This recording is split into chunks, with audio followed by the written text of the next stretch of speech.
Hey there, ever heard a squeak as you're walking through your turnstile? It could have been a mouse, but chances are it's one of the bearings. So in this video, we'll show you how to rechange your upper and lower bearings on the Alvarado full height turnstile.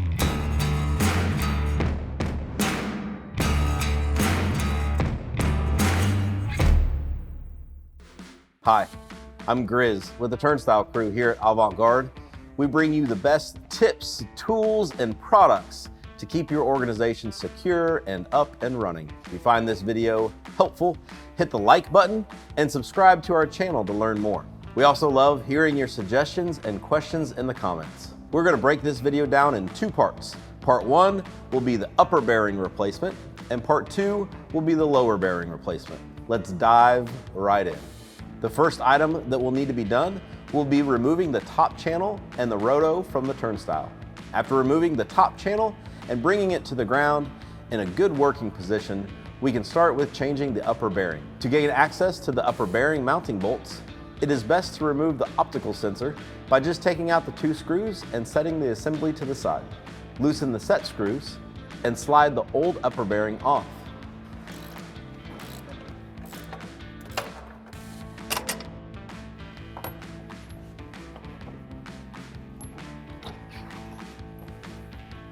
Slide the new bearing onto the spindle shafts and install the 4 mounting bolts and tighten the set screws in the bearing.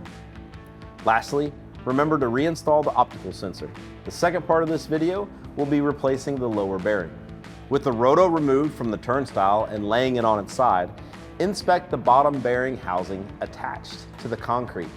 Replace it if it's corroded or damaged. Your Alvarado bottom bearing kit comes with a new one for your convenience.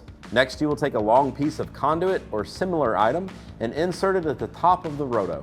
Using a hammer, we will knock the old bottom bearing shaft out of the roto. Install your new bottom bearing shaft. Liberally apply a coating of grease to the bottom bearing shaft, bearing, and housing. Install the bearing onto the shaft. It is key to install the bearing with the pointed side toward the top of the roto. Once the bearing is on the shaft, you can use a hammer to strike the bottom of the shaft, as we are doing here, to create a small burr on the shaft. This burr keeps the bearing from coming out while installing the roto back in place. Lastly, we need to assemble the turnstile and test. If you need on-site service from one of our turnstile specialists, please contact our service department. If you feel like your turnstile is beyond repair, check out the link in the description for a list of full height turnstiles that are typically in stock at Avant Garde. Hopefully you found this information useful. If so, hit that thumbs up button and to subscribe to our channel. If you have suggestions, please leave those in the comments below and feel free to message us anytime. Thanks for tuning in to the Turnstile Guys. We'll see you next time.